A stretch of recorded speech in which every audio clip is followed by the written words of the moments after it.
Ya Allah, ya Allah. Ya Allah. Ya Allah.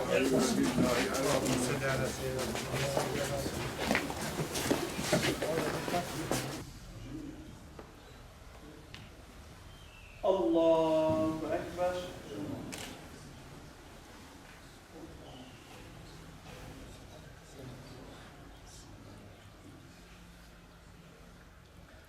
Allahu Ekber.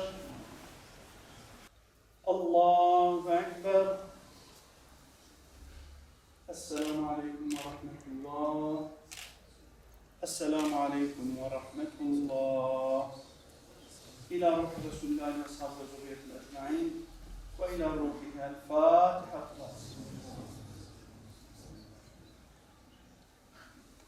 Seyyidina Muhammedin Nebi Ümmi ve ala alihi ve sahbihi ve sellem.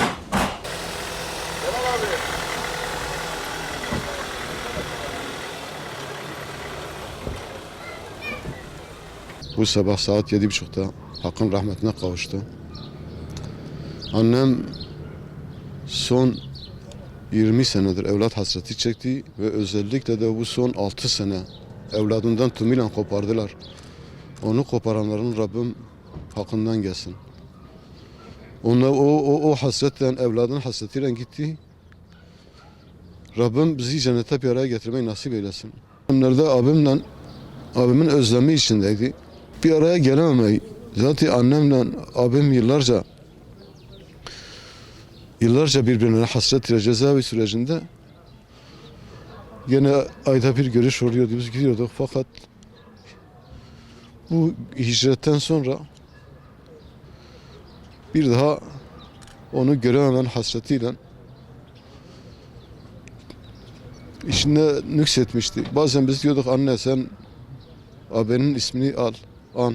Evi sürecinde biz cennette bir araya gelmeyi gelemiştik. Yani böyle bir dileğimiz vardı annemizin ve bizim. Çünkü oğlunun Allah davası uğruna Allah rızası için mücadele eden bir insan olduğunu biliyordu. Annemiz biz küçük yaştayken zaten babamız vefat etti. Annemiz hem bize annelik yaptı hem de babalık yaptı. Annemizin bize tek şeyi bizim İslam çizgisi üzerinde olmamız. Bizi sürekli namazımızla, niyazımızla yetiştirdiler. Annemiz kendinden fedakarlık edip bize böyle bir şey gibi kendi üzerimize sardı. Babamın çok erken yaşta babam 40 yaşlarında vefat etti. Ben 7 yaşındaydım. Abim de benden 3-4 yaş büyüktür. Yani ben ilkokula başlarken o ortaokul dönemindeydi. Annemiz bizim üzerimize gölge oldu. Bizim üzerimize hep İslami bir çizgide olmamızı, hep insani olmamızı yergeledi. Nihayetinde bu sabahleyin Hakk'ın rahmetine kavuştu. Ama içindeki tek hasreti evladını görememesiydi.